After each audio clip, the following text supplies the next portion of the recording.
You are spoiled for choice when it comes to smartphone gimbals, and today I've got a comparison between two of the leaders. We've got the Hohem iSteady V3 Ultra, which is the brand new smartphone gimbal from Hohem, versus the Osmo Mobile 7P. This video has been sponsored by Hohem, and the Hohem iSteady V3 Ultra was provided by them for review purposes. Keep in mind though that all of the opinions expressed in this video are entirely my own. This video will be my review of the iSteady V3 Ultra, and then there'll be moments throughout where I'm comparing it with the Osmo Mobile 7P. That's the gimbal that I've been using for the most part of the last however long it's been out for now. And so this is the new one on the block, the new one that I've been testing out. And just immediately straight off the bat, this design here is so cool. Having a remote control that's detachable like that, you can control the gimbal movement, you can see the feed on the display there. You've got all sorts of customization as well. I'll get into that a little bit more, but that is the coolest feature I've seen on a smartphone gimbal. And that's something you're just not getting on really any other smartphone gimbal on the market, including the Osmo Mobile 7P. Both gimbals have a relatively similar kind of footprint to them. They're similar size, similar button layout. They've both got AI tracking modules that allow you to use just a native camera application instead of a third-party camera application. They also both have a fill light built into them. So these are the two modules here. On bottom, we've got Hohem's module with that AI tracking camera and the fill light. And then on top, we've got the Osmo Mobile 7P's fill light and the little camera system there that tracks you via AI. So they both have that. They also both have built-in tripod legs. So the Hohem's version is a lot thinner, a lot skinnier, with the little metal legs like so that fold out. And then if we're looking at the Osmo Mobile 7P, these are a lot thicker. Now, I don't know whether that's making a huge difference in a lot of scenarios. Like the thinner legs can get caught up on rocks, for example. Like if you're trying to angle it, it can be a little bit awkward. The thicker legs like that I find are a little bit more versatile, but across the board it's very similar. They also both have 1/4" screws on the base to allow you to mount onto a tripod, for example. And then on top of that, they both have the extension rod as well. So quite similar offerings. Like look how long these extension rods are. Quite similar offerings when it comes to, you know, the features and what you're getting out of these gimbals. But there are a lot of differences as well that this whole video is about. In terms of weight, there's a little bit of a difference here. In hand though, they don't feel drastically different. Like it's not like one's heavier than the other when you're actually holding it. I'm not noticing any sort of strain or anything because they're such light units. But if we look at the Osmo Mobile 7P, it does weigh 368 grams, which is a little bit lighter than the iSteady V3 Ultra, which comes in at 428 grams. So we've got 428 grams versus 368 grams. So slightly lighter, but again, in the hand, you don't notice a huge difference here. Like it's not drastically different. It does feel almost like the handle on the Osmo Mobile feels a little bit more hollow, is kind of how I would describe it. But besides that, like the ergonomics of it, the weight distribution, you're not really noticing too much here. Now, Hohem have definitely been innovating in the tech space for a little while now, and this little remote control here is such a unique feature for a smartphone gimbal, especially when we think about the application of a smartphone gimbal. A lot of the time it's a social context, right? Like you're out and about, you want to capture some content, and you might have some friends with you, you might want to just capture some stuff while you're traveling. You're just kind of doing general casual things. It's not like you're taking it seriously in most scenarios. So to have something like this is very handy because you can frame up a shot from distance and you can move the gimbal with the little remote control. You can press record with it. You can change the orientation of the camera or the phone itself, the gimbal. On here, you can also see the tracking module. So I can swipe across and get the video feed from the tracking module as well, which is really cool. And I can also like draw on the screen to start tracking things. It's not just people. You can actually track all sorts of things, which is really cool. They say that you can natively track people, animals, vehicles, and other objects. And I found from the few tests I did, it was able to track most of the things that I was drawing a box around. Occasionally it would lose it and get a little bit confused. It wasn't like clear parameters where it knew, oh, that's a house, let's say. That's a car, that's a person. It would just draw the box around it. And it was pretty accurate for the most part, but quite impressive that it's able to do that. And I can just use the native camera application and still get that kind of control from a gimbal. They say you get about 10 meters of range with the remote controller, which I would say is quite realistic. You're not really needing much more than that. Like I said, if you're framing something up and you've got a group of people and you want a cool photo or video or whatever it may be, then you can have some control 10 meters away. That's pretty realistic. But outside of that, I would say it's like ideal for solo content creators. Like when you want to frame up something and you're using the back camera on your phone, you can't see the video feed, right? So having something like this where you can frame it up and then you can utilize the AI tracking, for example, to see where the AI tracking is positioned, and you can just draw a box around yourself, makes it really easy with something like this. It's a great little unit, super lightweight, which is kind of a little bit concerning that you're going to lose it. It really feels unbelievably lightweight, this little unit. And you got a little bit of control with the joystick, the record button, and then another mode button on the side. Now, I will say, because it's such a condensed little unit, which is great in a lot of scenarios, the little thumbstick on it is just a little bit too small, in my opinion.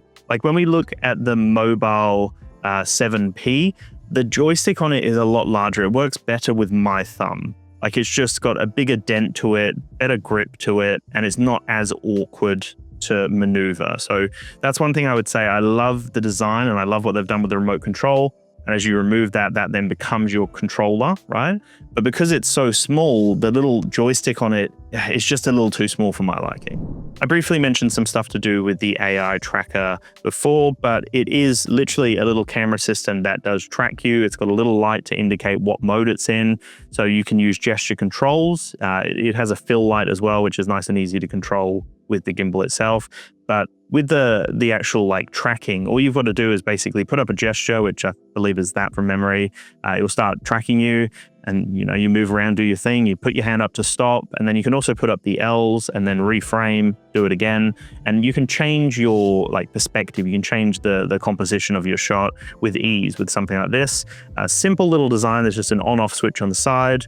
And that's pretty much it. There's nothing else to it. It magnetically connects on. You can change the orientation however you want to go about it. Really, really advanced stuff. The one thing I will say about this is, as strong as it is, and it definitely fits in there, it's a lot easier to release. Like all you've got to do is accidentally tap the button and it comes off very, very easily. And this little system here weighs nothing. So you probably would lose it if you dropped it. So just be aware of that. Like you can wiggle it a little bit and it isn't as secure as you'd want it to be. Like no major issues. I haven't had it release on its own.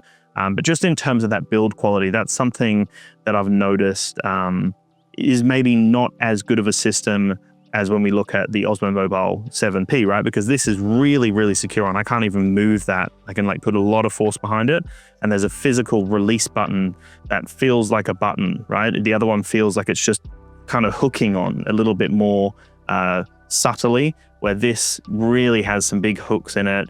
And I would say it's definitely just a little bit more secure in those kind of scenarios. So that's just something to be aware of, but not a major issue for me. Like I said, I haven't had it released or anything like that, but just when we're talking build quality, that is something I notice as well.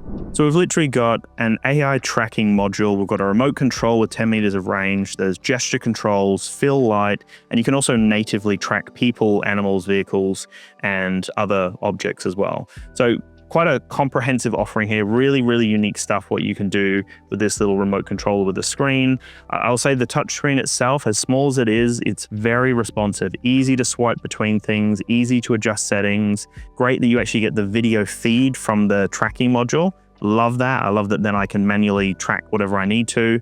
And the gimbal itself feels stable in hand. It's really nice in terms of just its build quality and ergonomics. It feels natural is how I would describe it. Natural when it's in your hand. Like I said, the majority of the buttons are available on the actual detachable remote control, but there's also a power button on the side. There is a charging port, a USB-C charging port, trigger on the back, and then we've got this orange wheel here, which is how you turn on and off the fill light on the unit itself, and then you can just scroll to adjust the brightness or the intensity.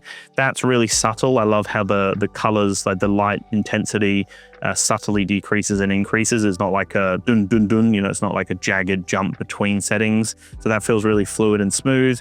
Everything feels nice on it. My biggest gripe with smartphone gimbals, and it's the same for both of these, is the triggers feel like buttons. They don't actually feel like triggers. There's not as much travel to them, and I kind of want a little bit more travel. I know that the larger gimbals have that, and that's just something I'm used to. I think it's probably just because I have larger hands than maybe other people who might be not too phased, but yeah, this is something to be aware of. I would say there's a little bit more travel in the Hohem version and a little bit more of a bend up on the Hohem version, where the Osmo Mobile version feels literally like a button, but across the board, they feel quite similar. So if we look at the Osmo Mobile 7P now, there are a lot of similarities between these two devices. I will say that there are definitely a lot of similarities here, but there are also some differences as well, right? So first things first, we don't get that really intuitive, unique, detachable screen, right? So all we've got is a very simple panel here that just displays the mode that you're in, and it's as simple as that. That's all you get. If you connect it up to the Mimo app, you get a bit more. But that's the same with Hohem. If you connect up to their app as well, you're going to get a lot more details. If you are interested in picking up either the Hohem or the DJI gimbal, I will have some links down below, so make sure to check all of those out. It helps out the channel, and it also will help you out as well, because there will be some deals down there. Check them all out. They will all be linked down below. So the build quality is similar across the board. It does weigh a little bit less, but I don't really notice that difference there. But if we jump into the multifunctional module, and so this little module is slightly different. I will talk about some of those differences as we get into it. But like I mentioned before, the grip on the base there, the little hook system, is a lot more secure in my opinion. The magnet is a little bit tighter as well, a little bit more secure. On the front though, we've got the similar thing here. We've got the fill light, and we've got the camera there when it comes to the tracking. Now on the back, we do have that release button, and we also do have a USB-C, which opens up some really cool possibilities for audio. And this device also allows you to charge your phone, where you can't charge your phone on the Hohem version. On the side of the module, there is a power button and also a light button, as well as a linking button as well. So there's a few different things that you can do with that. And the quick release button works really well. The Mobile 7P does feature AI tracking as well as gesture controls, so very similar when it comes to, like, you can change the framing and then reset it again with just some gestures with your hands. Quite similar experience across the board there. The tracking for both units, I would say, is good.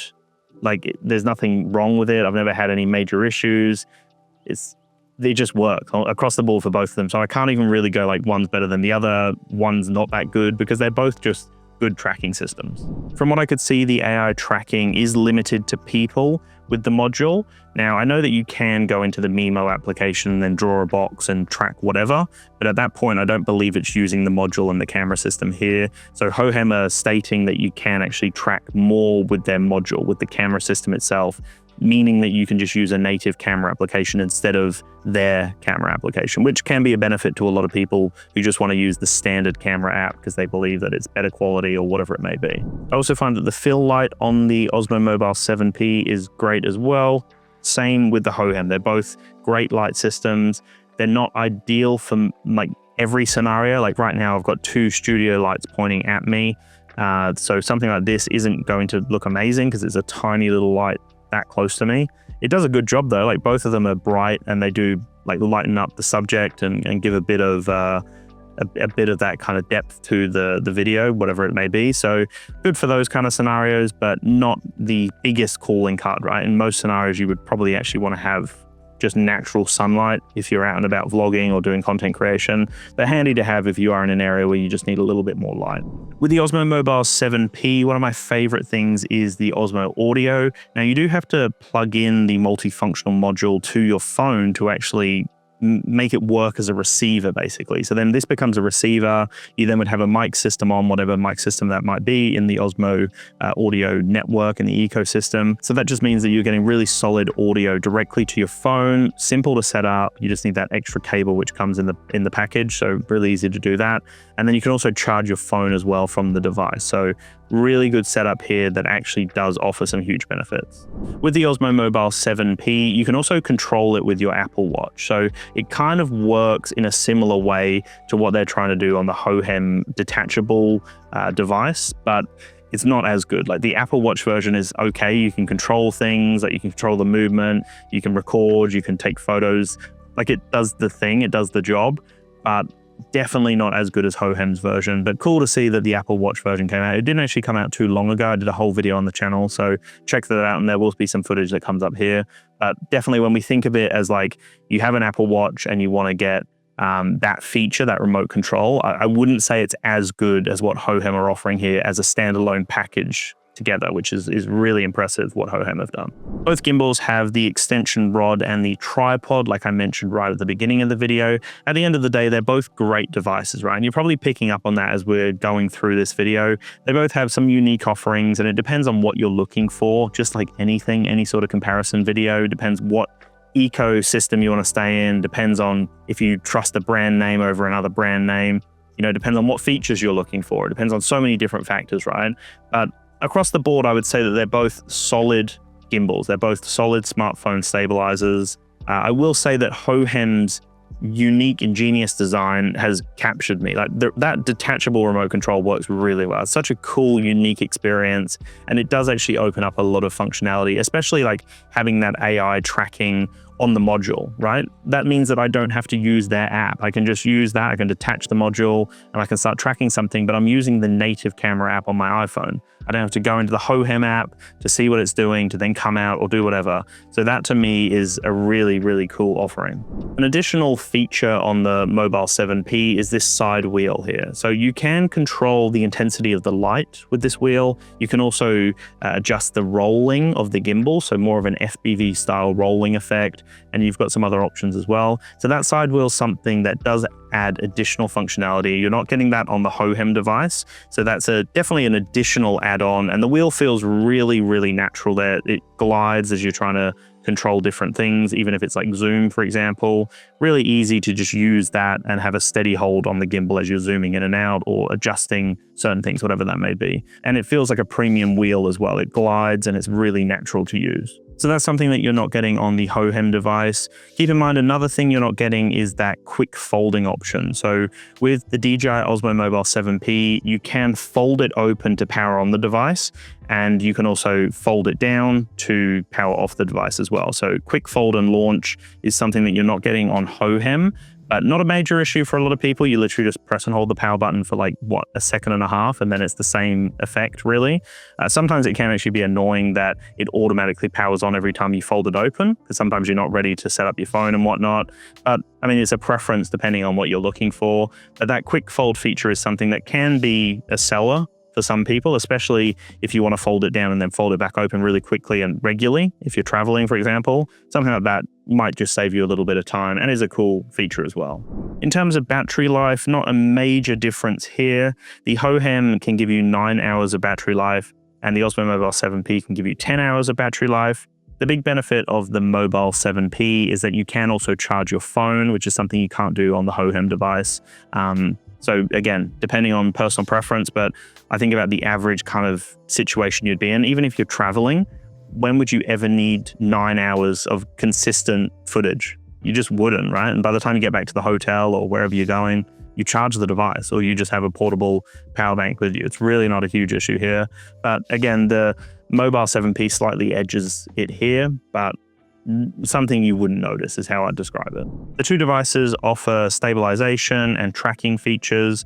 So we've got the iSteady 9.0 is Hohem's version of tracking, and Active Track 7.0 on the Osmo Mobile 7P. I don't really use tracking too much on smartphone gimbals purely because it's like a point and shoot kind of thing. You're not really needing more than that.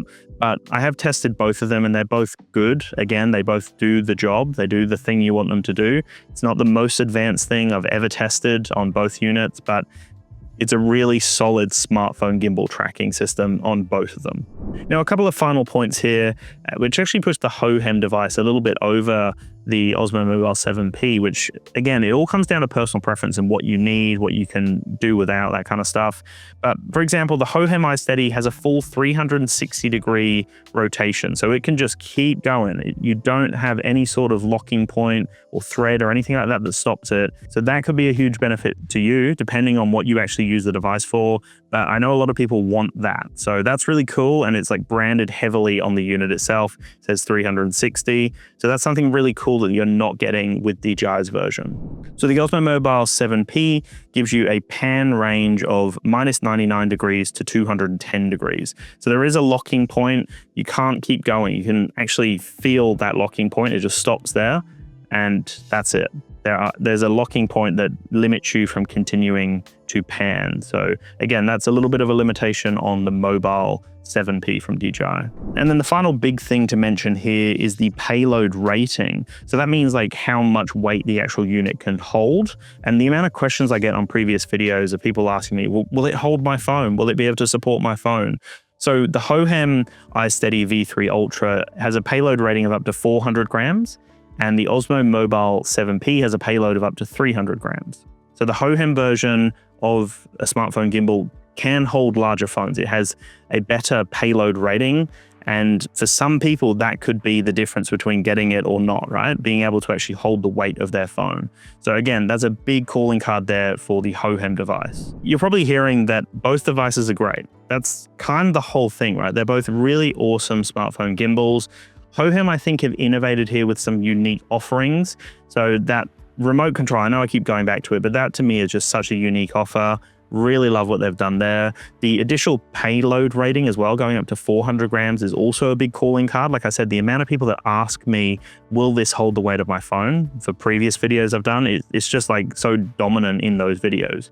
So this having a better payload rating is a big calling card. The full 360-degree rotation is also a huge calling card, I think, for a lot of people. But it's not just as clear cut as that, because the Mobile 7P does weigh a little bit less. It does have the better tripod legs, in my opinion. It also has the multifunctional module, which I think is a bit more secure in there. And on top of that, you can also connect up Osmo Audio, which is a great system from DJI. So if you've already got a microphone system from DJI, this is a great setup. That then becomes the receiver. You then have really crispy audio, solid audio connected up with stable footage is going to be a win. And that side wheel as well just gives you a little bit more functionality. So it really depends. It's not an easy, like, go this one, go this one. I think they're both great devices. It kind of comes down to personal preferences and maybe which one stands out to you the most. Let me know though. Let me know in the comments below. Which one are you thinking? Do you already have one? Are you thinking about getting another one? Are you thinking about getting a gimbal for the first time for your smartphone? Let me know, because I think they're both great devices, both premium, almost like, well, they're flagship devices for both Hohem and DJI. So a solid system across the board, and very impressed to see what Hohem have done here with their unit, because like I said, I've tested their previous editions, so I'm seeing a huge evolution with them as well, which is great to see. A very solid experience across the board, and same with DJI here. So I think you're going to be happy with whichever one you get. Let me know in the comments below, and I'll chat to you very soon. Peace.